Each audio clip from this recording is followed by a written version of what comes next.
Hello, everyone. Happy Monday. It is Monday, December 6th, 2021.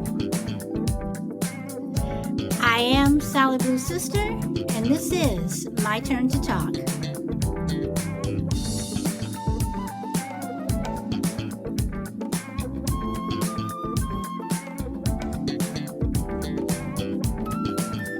Welcome, Frankie. You are number one.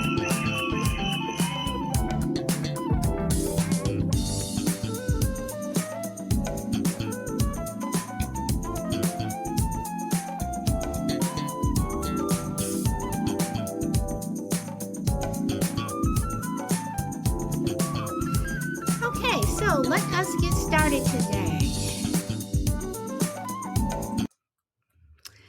Okay, let's get started. And welcome, Wake Jack 22.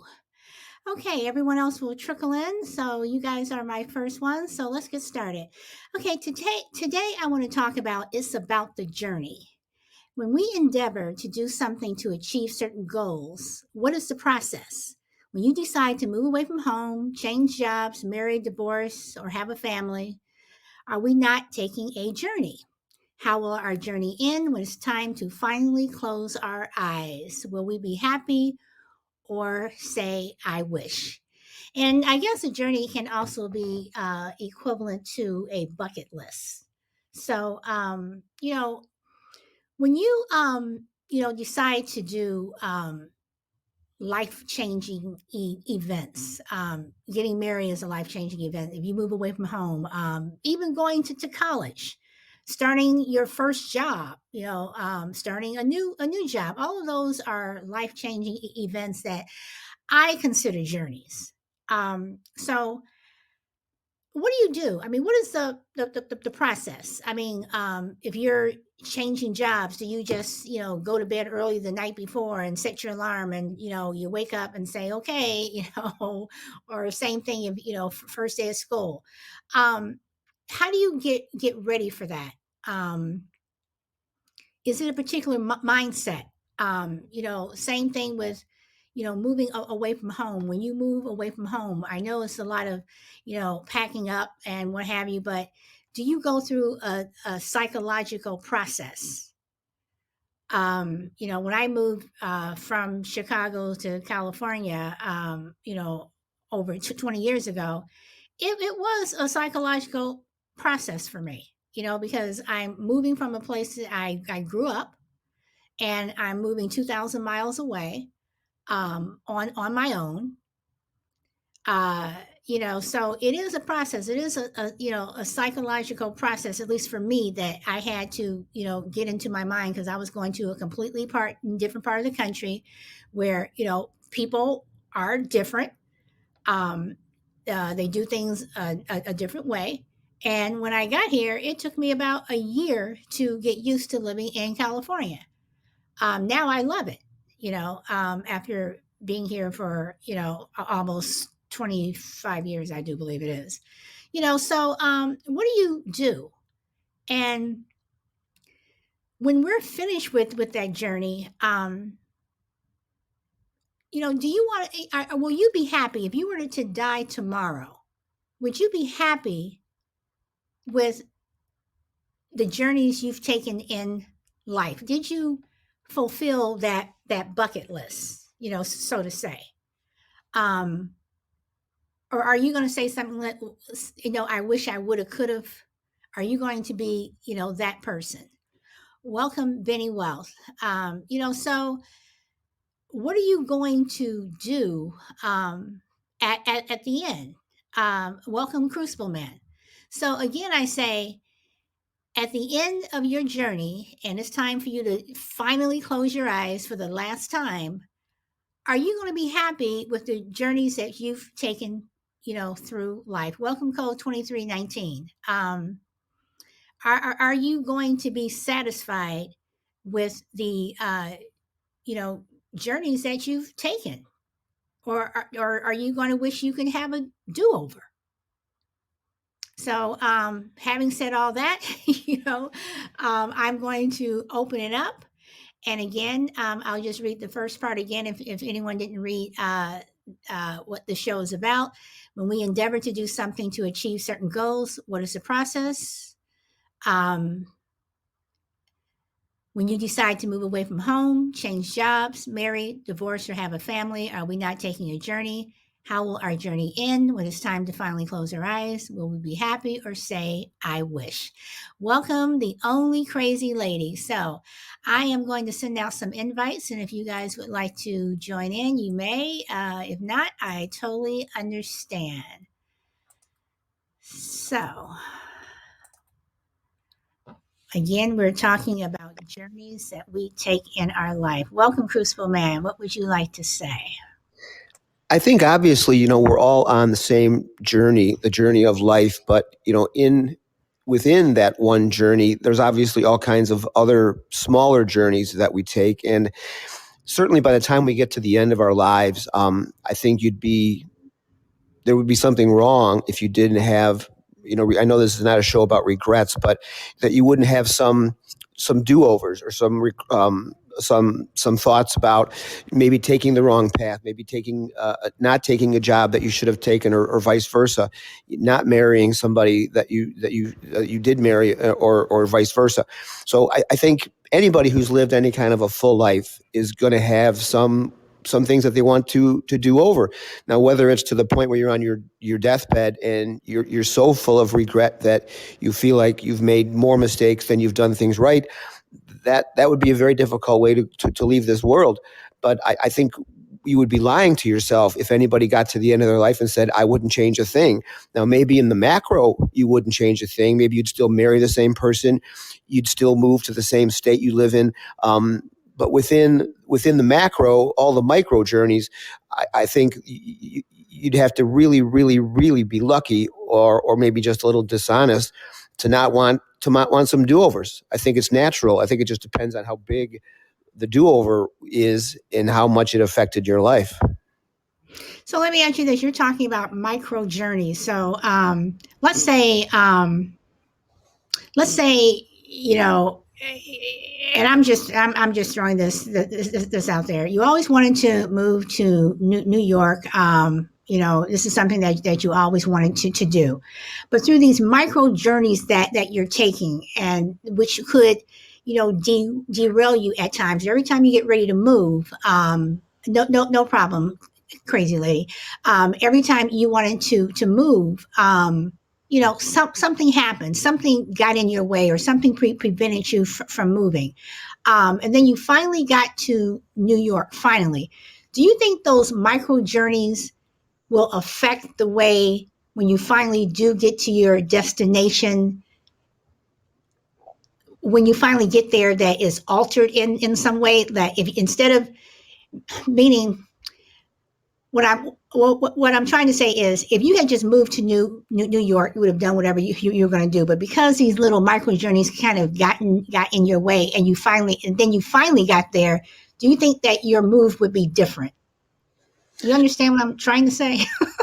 I think so. I mean, you had a show a while back about the other side of the mountain, and we got into risk taking and things like that. And I think as long as you wind up where you wanted to wind up, we don't go in straight lines, and sometimes we are impatient, and we don't want to take the more circuitous route, which maybe that's the scenic route. Maybe it takes us longer. Maybe we make more stops along the way. But ultimately, if we get to the end of our journey, the destination, then I don't know that it matters so much how we got there. But there's all kinds of things in life where, I've got a list as long as my arm. You probably have one, and a lot of people do, of things that we did that were so pure serendipity, that it was not any great design on our part, that we put together this grand plan, because you know what they say about the best laid plans of mice and men. It doesn't really matter what our plans are. Sometimes we pick a lane that we just stumbled into it. But I think the ultimate destination is what matters. How we get there can be very interesting and very fascinating, but I think the ultimate destination, as long as you get there, I think that's what matters. All right. So do you think that scenic route, as opposed to the straight line, the scenic route could give you more regrets than just the straight line? Potentially, yeah. There's more moving parts on the scenic route. There's more things that can potentially go wrong on the scenic route, just as there's more things that can surprise you on the scenic route. But I think anybody who expects their life to go in a straight line is in for a very, very rude awakening. And I don't know that we want straight lines. We want straight lines because we're impatient people, and we want our outcomes, and we want them the way we want them. We want them now. But as we all know, God does not work on our timetable. So the straight lines are very tempting. Bright, shiny objects. They're straight lines because they get us there faster. But sometimes faster is not always better. You bring up some very good points. Does anyone else want to jump in? If not, I will keep going. Anybody else want to jump in? Okay, I'm going to keep going then. All right. So, in terms of the process, when we are, like I said, we're achieving certain goals. Do most people have a process, or is it like, as I said before, you're going to start a new job, you just, go to bed early, then you just get up and you go to that job? Or is there a process that we go through every time, we do something that is life altering? Is it a process? Do you have a process that you are aware of that you purposely do? Or is there a process that we all do that we're not even aware that we're doing it, but we are, going through a process, to start that new journey or whatever? Crucible Man?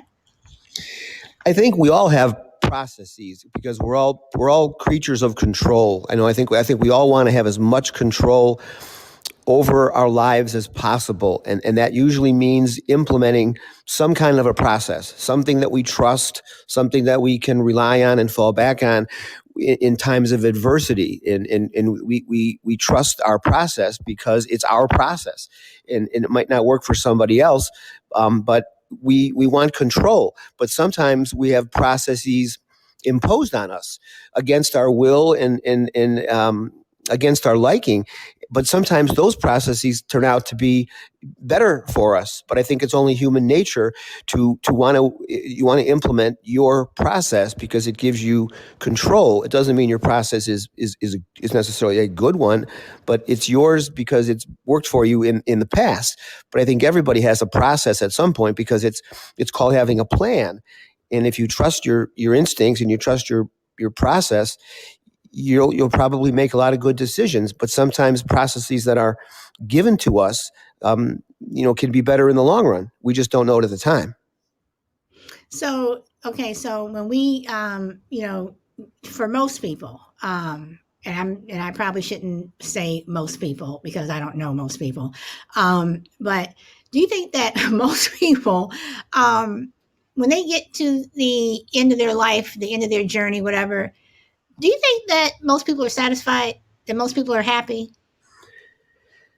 And again, I know I shouldn't say most people, but sometimes when I sit and if I'm out walking my dog and I'll sit and in the park, whatever, and I just sit there and I people watch, and I just kind of some people look really happy, some people you're looking at them, and some people look sad, some people look like they have something on their mind, whatever, and sometimes I just sit there and I look at people and I just wonder, are you happy? What is your life like? So it also makes me wonder, that's actually how I came up with this show, because I was people watching, so, when you get to the end of your life, no matter how long or short that life may be, are people happy? I mean, are they, you may not have become the richest person, you may not have,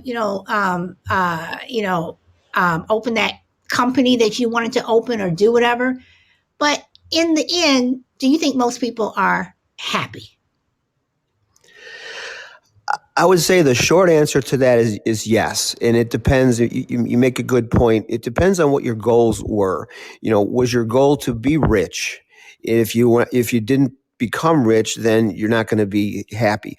Was your goal to get married and have 6 kids? Well, if you didn't do that, then you're not going to be happy. So I think what happens over time, we're conditioned to be happy at the end of our lives. The alternative is too heartbreaking. And so we tell ourselves we're happy because that's what we're expected to do. But I'm guessing that a lot of people are not happy at the end of their lives. They may not have, the courage to admit it because it's too painful. But I think we end up falling back on the reliable things in our lives. We didn't get rich. We didn't move to California. We didn't get married and have those kids, but we had good friends. We had good health. We had a good family. We had a good job. Things that are really the kind of the pillars of our lives. If you do those things right, then I think you can rightfully say you're happy. But I think again, it depends on what your goals were. But we're conditioned to believe we've had good lives because we're about to cross into another life. And I think we're trying if you're trying to make peace with the old life and prepare for the new life. I'm not smart enough to figure that out, but I think there's pressure on people to believe that their lives were good, even if the evidence may say otherwise. All right, now Frankie makes a good point, and Frankie, thank you very much for your pod being. Frankie says, if you're happy throughout life, you will be happy at the end. I tend to agree with that. I think that if you're, pretty much a happy person, throughout your life, I think that you'll be happy and, satisfied at the end of your life. If you go through life just constantly, woe is me, and nothing ever goes right for me. I think that at the end, when God finally calls you home, that you're going to be dissatisfied, and you are going to say I wish, and you are going to have those do-overs. I wish I had done that. I do think that people get to the end of their journey, and and I think some people almost panic. It's like, especially if you know that you're going to die. Um, you hear of people who, if they know that they're going to die, if they know that they only have a certain amount of time, that they start to do things. They start to, I guess, live their life. Welcome to Trying Cat. But I think that some people panic because they, oh my God, I'm about to die, and I never did this and I never did that. But then you have, those people who, for whatever reason, they go to sleep at night, and they pass in their sleep. Or if you're in a car accident, whatever, and you're rushed to the hospital, and that the doctor can't save you. I wonder sometimes, what do people think? What is going through their mind? Are they panicking? Are they, thinking that, oh my God, I'm about to die and I didn't do this, or that? So anybody want to comment, or anybody else want to jump in? Or else it's just going to be a conversation between me and Crucible Man. Okay, and Crazy Lady, you say you wonder what your son thought. Okay, Crazy Lady wants to come in. Okay, welcome, Crazy Lady. What do you want to say? I don't know. I always wondered, and I ask my daughter all the time now. I says, "Do you feel like you're loved? That I love you? And she's like, "Always, Mom." And I don't know. I think that would be like to be there dying and then feel like that nobody loves you, like no one cares. You know what I mean? Mm-hmm. To me, that would be not fun. So what do you think about what I said, that when people get to the end of their life, that especially if you are dying, and people start rushing to do things, do you think that they're trying to do everything they didn't do in the previous 50 years of their life, so to speak? Yeah, sometimes, and I've seen some people that, they make amends right before they die. Mm-hmm. Called, and, or divulge secrets or something. And other people, they just, uh, it's like I knew my dad was dying way before anybody else was knew, and he told me not to tell anybody, and he didn't tell anybody until like at the very end. Then he's like, "Oh yeah, I'm sick, and I'm gonna die soon." you know, and I know why he did that, because he didn't want everyone to wait for his death. Would be, I guess, the best way to say it. Feel bad or treat him different because he was dying. He just wanted everything to go on as normal. Well, let me ask you this: why do you think that people, again, people who are on their deathbed know that they're dying?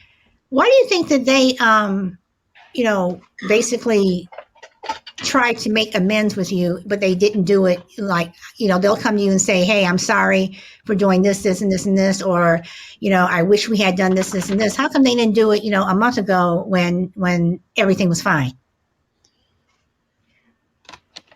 I That's think it's to because they're trying to score brownie points. score brownie points And before they maybe, pass. yeah, and maybe so that the other person, and maybe some of them are so the other person doesn't have any questions. Okay. As of, Okay. Now this whatever. this show has taken a different turn slightly. So I'm going to ask this: do you think that people truly care about what other people think about them on their deathbed? I mean, if you're going to die and you're gone, I don't know what you're going to say at my funeral. I have no clue. But do you think that people truly care, when they're dying on their deathbed, what people think about them? And that's to Some Crucible do. Man or Crazy Lady. I think some do. Okay. All right. Crucible Man, what do you think? And what do you think about what Crazy Lady said? And thank you, Crazy Lady, for coming on. I think people do care. I think, to your point earlier, I stepped away for just a second, so I wasn't quite sure what Crazy Lady was saying, but she wants to repeat it. I can jump on. But I think people do. I personally think a lot about the end of my life, and I hope I don't panic.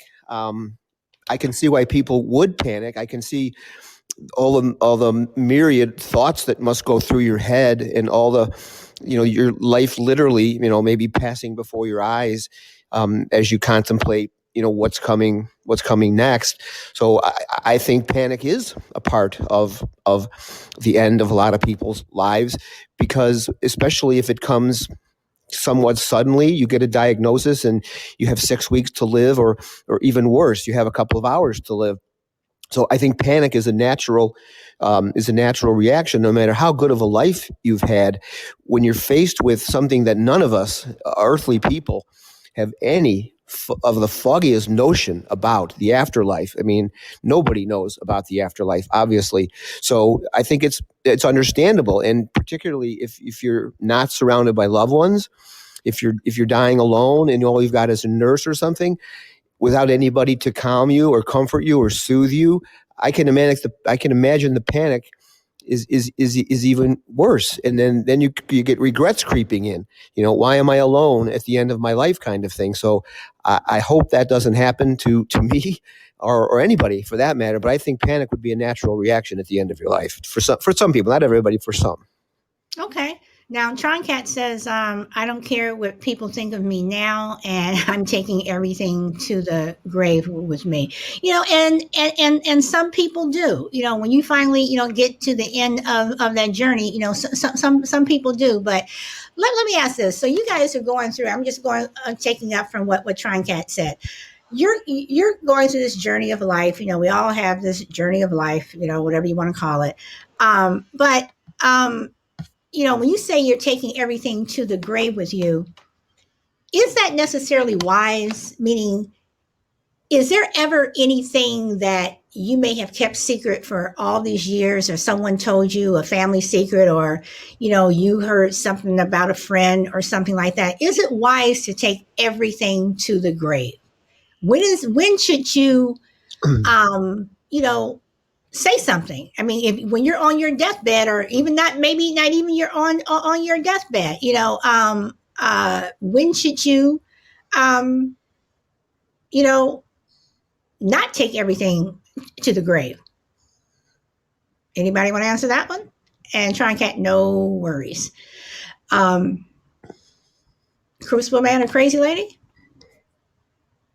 I think at some point you would want to unburden yourself from some of those things, and whether that's through prayer at the end. I'm not quite sure exactly what Troncat meant by taking everything to the grave. Does that mean not talking about anything with anybody, or does that mean keeping secrets? Or I'm not quite Wait, sure. hold on for a second. He says, if you make a promise to keep a secret or something special between someone else, keep it quiet, then yes, you take it to the grave. So that's what he means. Okay, I would probably agree with that. You're honoring a trust or a commitment. So yeah, in that respect, I would think that would be perfectly fine. But as far as I know this wasn't probably the question, but I'm guessing at the end of our lives, we're going to want to be talking to God, asking forgiveness, giving, asking for comfort and things um, of that nature. So yeah, I mean, taking things to the grave, everybody's different, but that's a lot of pressure to take things to the grave. But if you're honoring a trust or something like that, or a promise, then that's a little bit different. You have to be loyal to that, I guess. But there's got to be an enormous amount of pressure to not, be able to reveal things to people, because it takes, it opens you up to other people's viewpoints and things. But if you made a commitment's a commitment. But I would think toward the end of life, we're probably more interested in trying to square things with God than we are about anything else. At least I would be.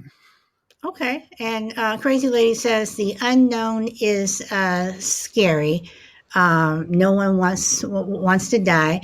I mean, and that is true. But going back to taking things to the grave, and I understand, if you promise someone that you hold the secret, but what if it's a promise that yes, you're holding the secret in life, meaning they've passed away, and you're still holding the secret, but the secret affects someone else. And when I say affects someone else, what if you know you knew who someone's real mother was or someone's real father was, and you knew that this person had been searching and searching and searching, and they just could not find this person.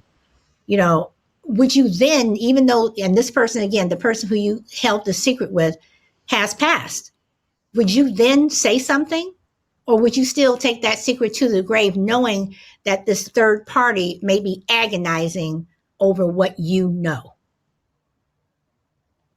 So I'm going to let Trying Cat, if he wants to type something into the chat. But Crazy Lady or Crucible, do you want to answer that? Let's see. I'm just trying to finish my chat. Keeps scrolling. Weird. Let me see. That's a tough one, but I guess it would depend on how it would affect. I certainly wouldn't. No, I shouldn't say that. I might have a little bit of regret about revealing something after the person has passed away, but I think the bigger question would probably be: is it going to adversely affect the lives of somebody else? So even though the person who passed away, they're not going to know that you've revealed the secret, but if you know for sure somebody's agonizing over something, and it is something like somebody's mother or some very, very consequential type thing, you'd have to weigh, okay, I'll feel better if I get this off my chest. I think I'm helping this person. I don't know for sure unless they've told me. I don't know who my mother is, and I would love to know before I die. You think you're helping, but maybe you're not helping. So that's a difficult one. It would depend on what the secret was, I guess. If it were something of a serious life-changing magnitude, I'd have to think long and hard about revealing it if I think it would help the person. But in the long run, a secret is a secret, and you really have to be true to your commitment to keep it. But that's a tough one, Solid Blue. Okay, well, Crazy Lady says, I would have thought my dad would have told me about my mom. but maybe he didn't want to experience the disappointment. And then Trying Cat said, in that case, I may say something as long as it doesn't interfere with anything else in that person's dilemma. Welcome, Sava. Welcome. I mean, it is a dilemma, but again, we went from journeys to the grave and what have you. But if someone tells you something, because I'm someone that if someone told me something and told me not to tell, I would not tell it. But if it's something that someone tells me and it's something that would affect someone else's life, and I don't mean like, if you told me that you murdered someone, don't tell me that, because I am going to tell. I am going to tell that. But if it's something like,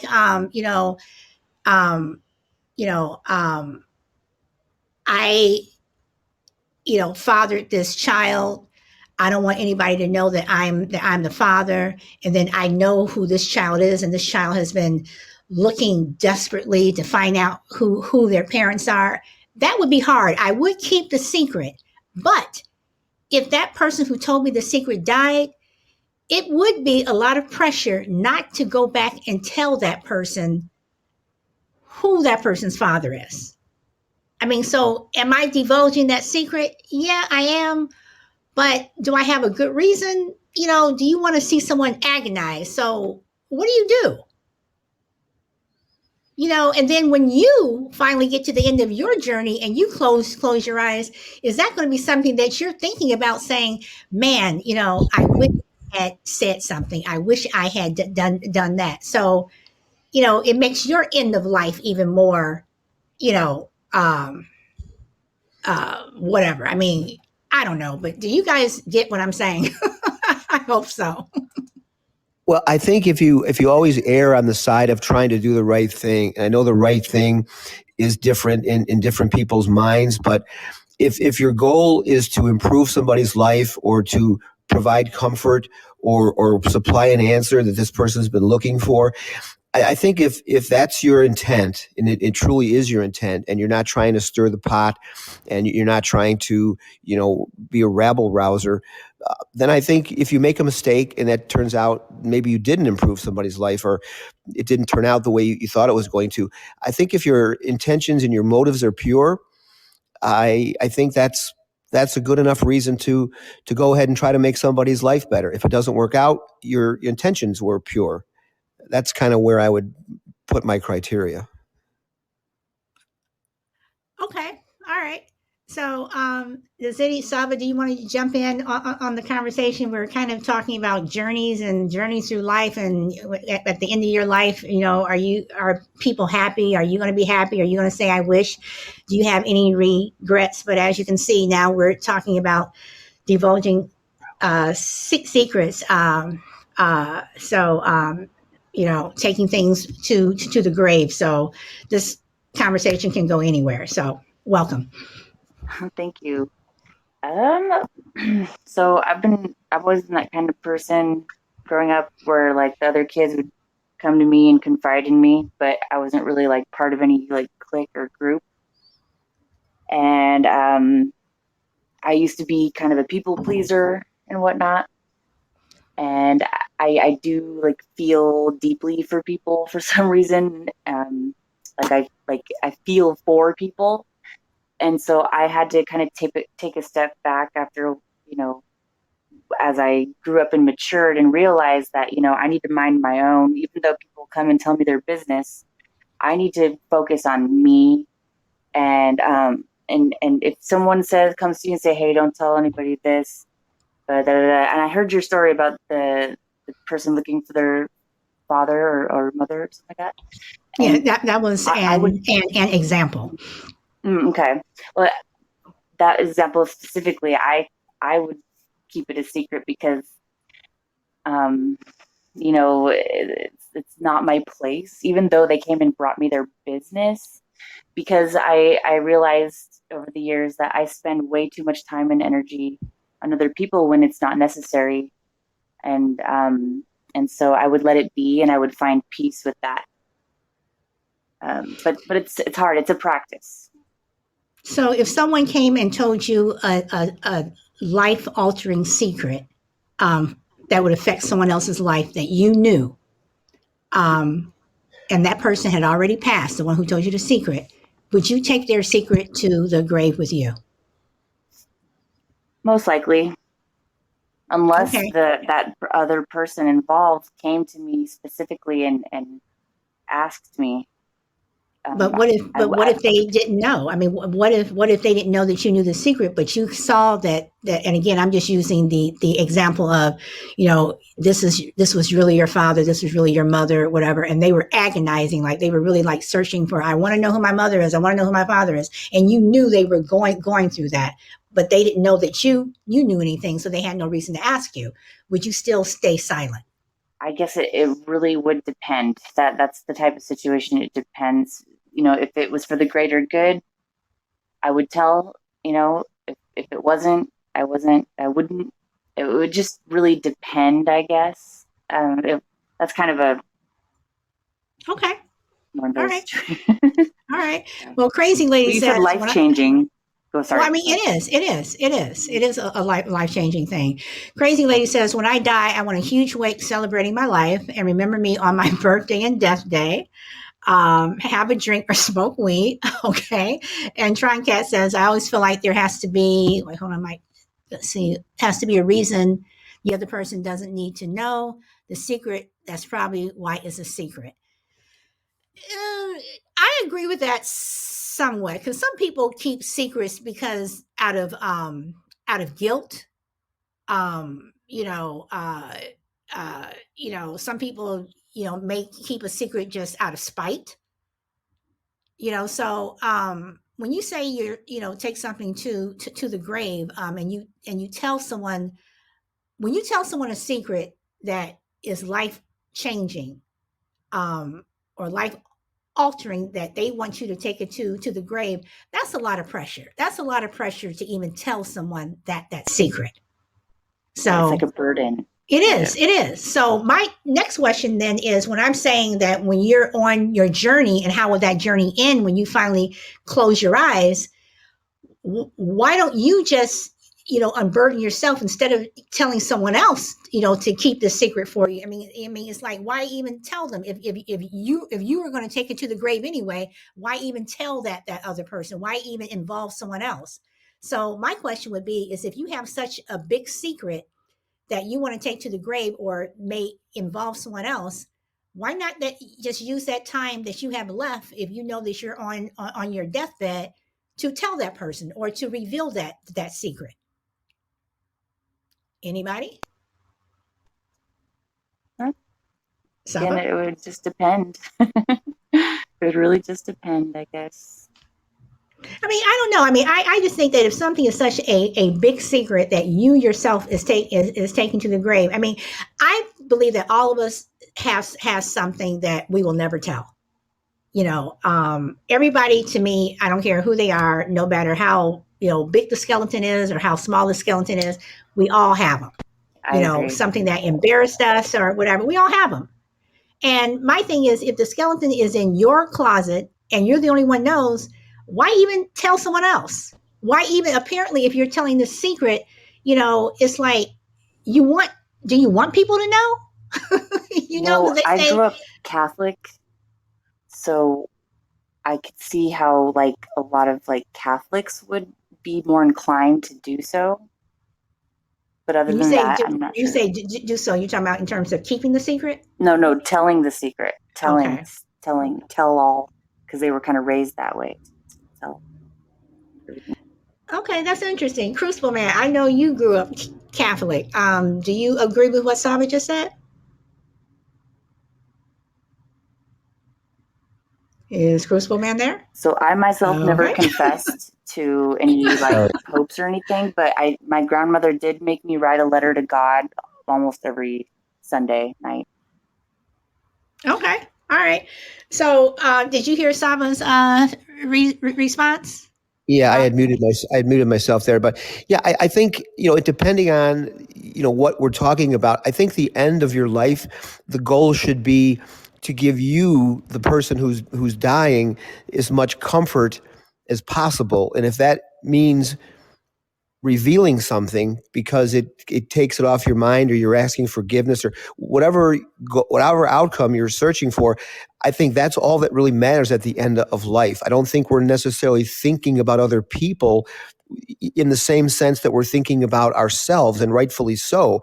We're about to pass into the unknown, and I think we want to do everything we can to calm ourselves and kind of wipe our record clean, if you will. And so it really depends on the size of the secret. But just me personally, I would want to do whatever I need, or I thought I needed to do, to prepare myself for the next life. And if that meant keeping the secret, then I would do that. If it meant revealing it, then I would do that. It depends on your state of mind, in those final minutes. Okay. All right. Now, Tron Cat says, example, if my friend's wife cheated on him and did on him. Wait, I'm trying to read this here. If my friend's wife cheated on him and I knew that he didn't, and I was dying, I would not tell him. Okay, I wouldn't tell either. But I mean, I don't know. It's like, again, going back to the, very the main thing with my topic is, when we go through life, we have certain goals, and what have you. Do you think that most people achieve the goals that they set, no matter how big or how small? And Crucible Man, you made a point of saying that some people, to reach that goal, you may have to take the scenic route and what have you. But do you think most people achieve the goals or the bucket lists that they set out to do, no matter how small or how large or how small? And again, I don't know most people, and I probably shouldn't say that, but I am saying most people. Anybody, Crucible Man? I would say probably not. Again, it depends on how many goals, what was on the bucket list. But people can be very ambitious in terms of their plans and their thoughts and things. Your reach can exceed their grasp, as the saying goes. And you can get very ambitious in the planning process. And for whatever reason, whether it's a health situation or whether circumstances changed, you can't get to those things. So I would think most people probably don't get to everything. They may get to the main things, which is why it's called a bucket list. As you get closer to the end, you may start working faster to cross them off your list. But I would say that most people are better planners than they are doers. So my answer would be, yeah, there probably are most people who have seriously incomplete bucket lists at the end. Okay. Now, Crazy Lady says that yes, she thinks that people do complete the attainable ones. So, and then that would lead to another question. What is considered an attainable goal? I mean, is climbing Mount Everest an attainable goal as opposed to, moving to another country? I mean, what is considered an attainable goal? And Tron Cat says, if I was on my deathbed, I wouldn't be concerned with spreading secrets. I want to get my own affairs in order. Okay, very, very good point. Very good point. When you get to your end of life, or when people get to their end of life, you have to be prepared. And this is just my own opinion. You have to be prepared for other people to ask you questions. And my mom passed away in October, and I'm not going to say what the question is, but through most of my adult life, I asked my mother one question, which she refused to answer. And I think a lot of it was out of spite towards me. But my mother was a very complicated person. And she died without her answering this question, and my sister and I, when we, were talking about it, and, my father has passed in 2018. And, when I went back home, and, we were, just talking and sitting down and just looking through stuff and what have you, my sister, she brought it up, and she also had a question for my mother. It was a completely different question, but my mother refused to answer it. And to this day, that bothers me, because my thing is, and I knew that my mother, in the last 3 years of her life since my father passed away, that she was getting her affairs in order. She was getting everything, whatever. She was 86, when she passed, and we knew she was getting her affairs in order. But, my thing was, we have these questions, you're getting to the end of your life. Why not just answer the damn question? And it just bugs me.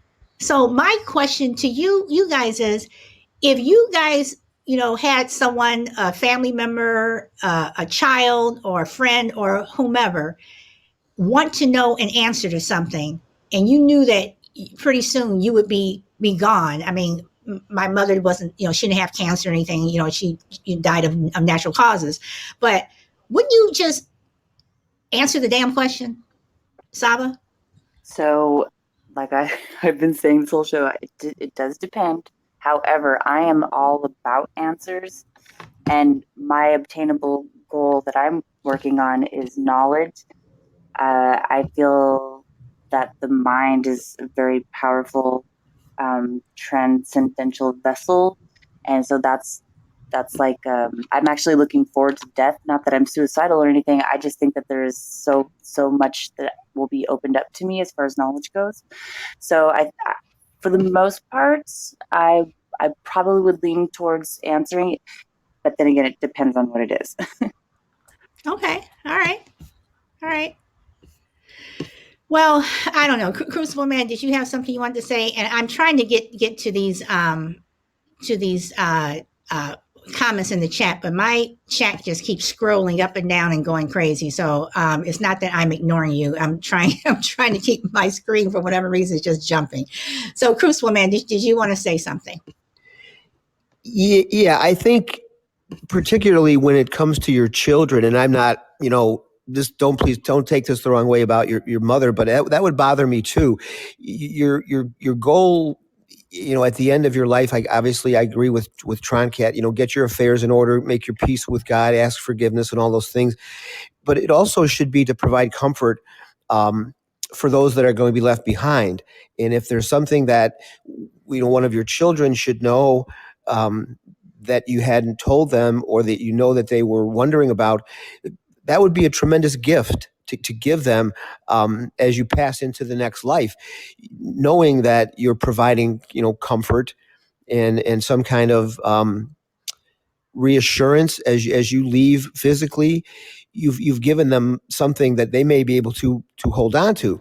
So I can't relate to that, and I don't have any idea what the issue was with your mom, and it's none of my business. But that would be one of the last precious things you could do for somebody, whether it's your child or whether it's your friend or your spouse. If there's something you could give them as you're leaving them that will comfort them, I think it's the godly thing to do, and the timing couldn't be more perfect. As you're about to, ask for God's favor, why not do something nice for somebody on your way to the next life? And I would agree. I would agree. I don't know. Maybe, between now and, cleaning out the house and things like that, both my sister and I will get the answer, to our questions, whatever. But, I don't know. For me personally, it's like, if I come, I have some goals that I've wanted to do. And for the most part, I have done a lot of the things that I had started out to do. And right now I'm in the process of trying to complete something else that I want to do. But I would like to say that on my deathbed, when my life is about to come to an end, I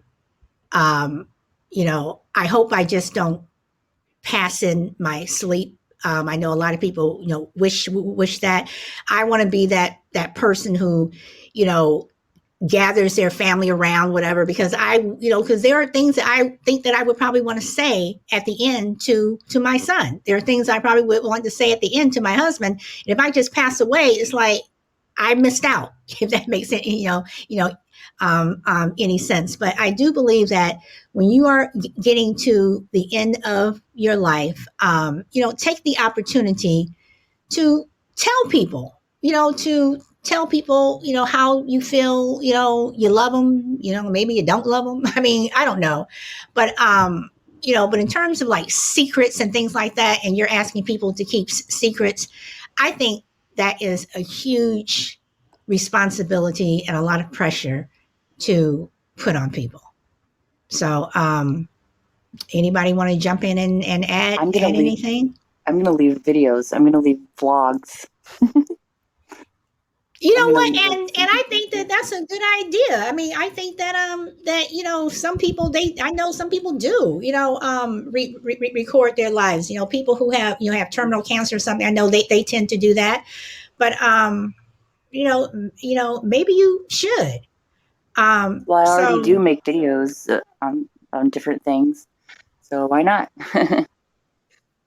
And then I wanted to answer Tron Cat about he was talking about like burials really quick. I didn't see that. And also you said you wanted to surround yourself with family.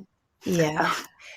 So I just had I've not thought about my death a lot or anything like that, but I'm on the fence about being buried or cremated. I don't want to be buried because I don't want anybody touching my body after I die.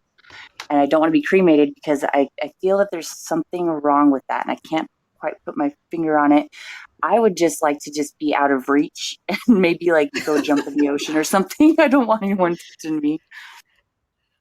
Well, okay. Troncat said, don't think so much about it. Me personally, concrete shoes at the bottom of the ocean. Now, see, both of my parents were cremated. I also want to be cremated. I don't want to be buried because do you guys remember that movie, The Serpent and the Rainbow, with Bill, the guy who did Independence Day? He was the president in Independence Day. This movie came out in the 80s. This is one of the few movies that scares the hell out of me. And there was one scene where he was buried alive, and all these bugs started, coming on him and whatever. And that has always stayed with me. And that is why I personally do not want to be buried, because even though I'm dead, I still think that when you're underground, that you're still conscious. And I know it sounds crazy, but that's why I don't want to be buried. I prefer to be cremated. And yes, it may sound silly because then I'm going to this hot furnace and what have you, but I do not want to be buried. I do not want concrete shoes at the bottom of the ocean because your body bloats. And I think that right there is also, seriously, well, I'm thinking about all of this stuff, so, and I just think that you're aware. So, I don't know. Like Saba says, maybe you just want to be gone, but how are you just gone? I mean, I don't know. Like, but I feel like there's something wrong with preserving the body in a casket and being buried like that, like you're being cut off from giving back to the earth. I'm somewhat interested in how they've come up with this way to plant you in a tree or something, like they plant a tree in you after they cremate you. But I used to look at dumb things on the internet when it first came out. Like, I don't know if you guys ever seen rotten.com or something. I think that's what it's called. No, I haven't.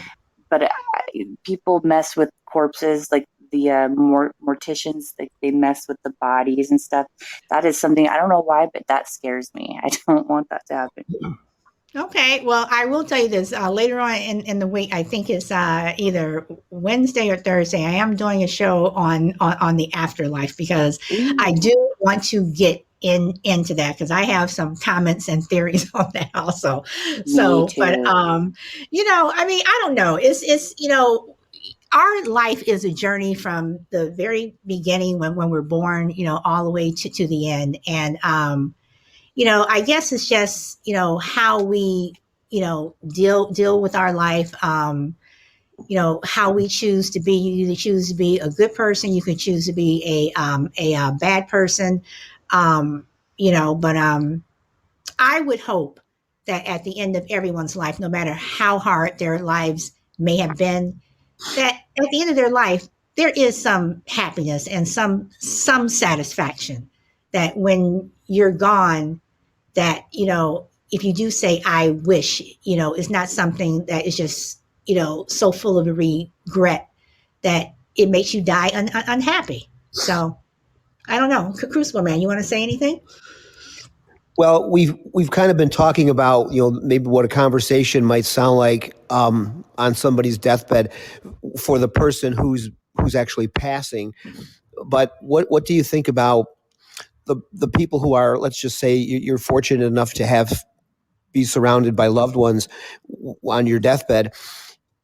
Should they? What should that side of the conversation sound like? Should it be? I'm assuming now that you're somewhat lucid and you're not drifting in and out of consciousness, but would it be the role of the people at the deathbed to say things to the sick person about their life and say really positive things?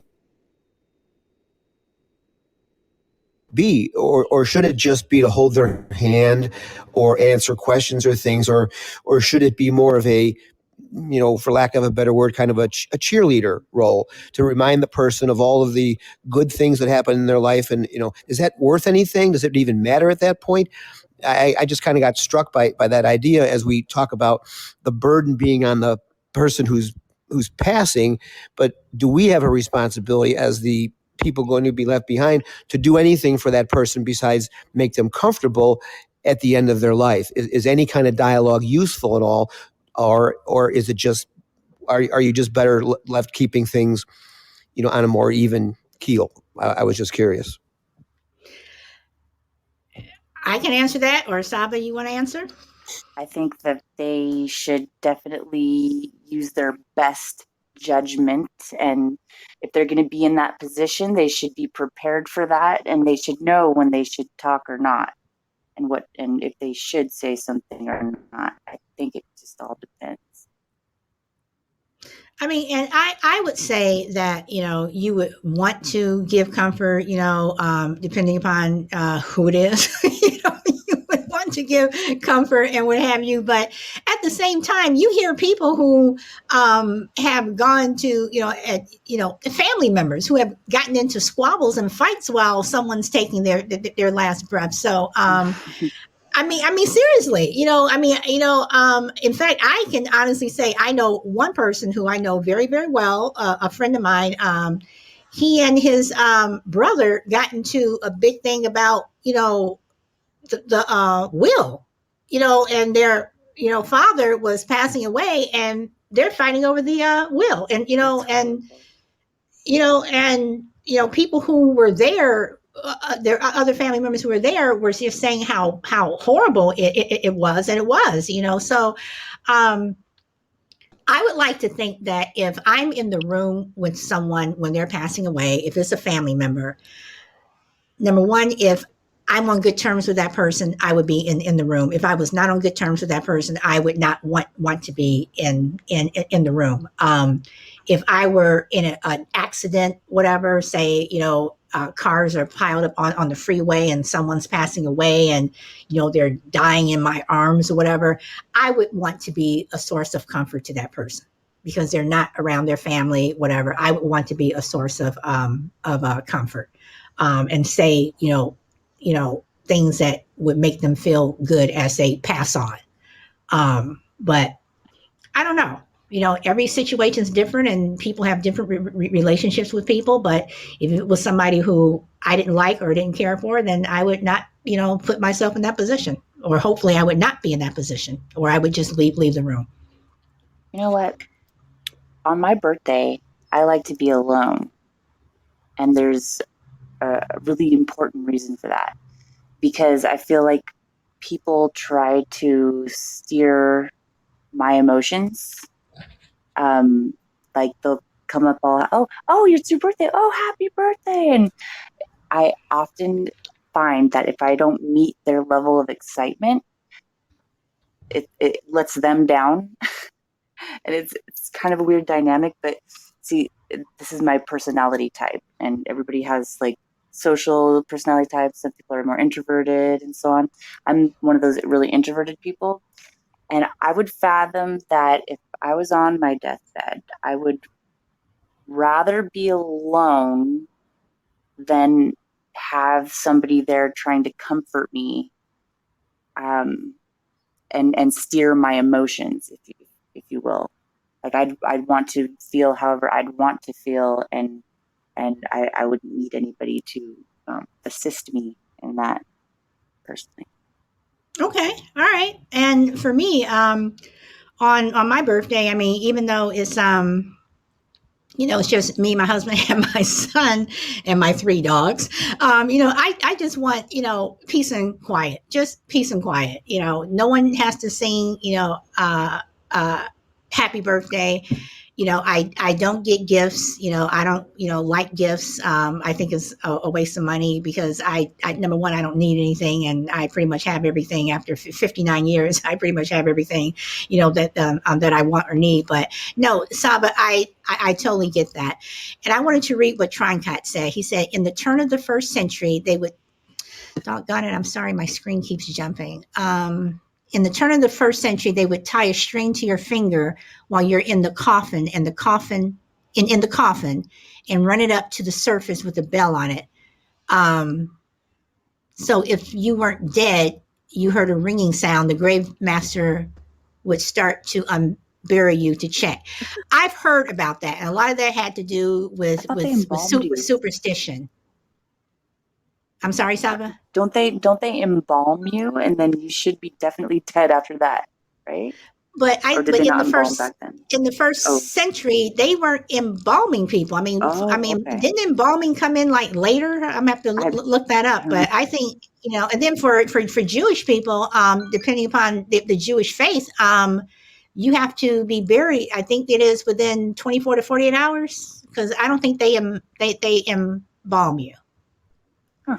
But I have heard about that, the superstitions where they, that if the bell rang, then, but a lot of it too was like if a bird sat on the, bell or whatever, then they're running out to, to dig you up, or if the wind, happened. whatever, so seriously, so.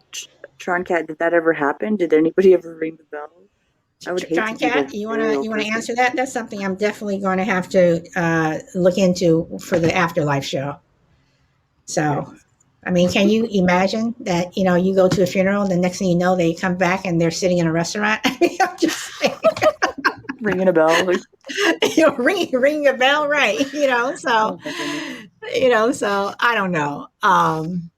Okay. And Crazy Lady says, my son said that cremation is much like burning at the stake.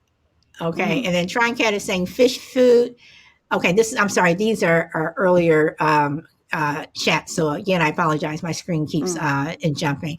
Trying Cat said the medicine was not good in those days, so occasionally you would have a live person buried underground. Gosh. But that happens now, where you not all the time, but you hear those stories where people are in the hospital or whatever, and they go down to the morgue and they're still breathing. So. I mean, it doesn't happen a lot, but I mean, that would that's just a whole different topic here. So that's our show, everyone. Thank you. Everyone brought up some really, good points. I appreciate everyone who participated. Crucible you want to say something? I hear you. You want to say something?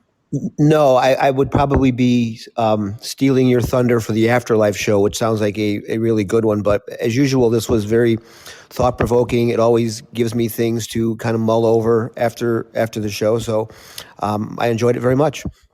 Well, thank you. And Frankie, thank you again for your super chat and your pipings. And Saba, thank you for coming on. And I am going to be sending you an email later today.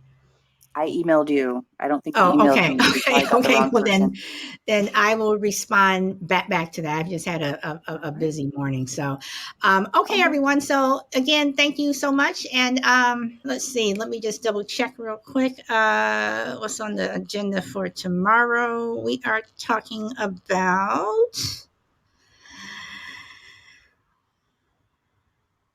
Do you believe in after? Yeah, the afterlife show is tomorrow. I thought it was going to be Wednesday, Thursday. It is tomorrow. But Wednesday is Are People Addicted to Religion? And I'm sorry, Wednesday Are People Addicted to Religion? And Thursday, Why Is It So Unbelievable? Like, why do we not choose to believe certain things? So, okay. So everyone, thank you so much. And speak your truth. I'm Solid Blue Sister. This is my turn to talk, and I hope I see you tomorrow. Bye.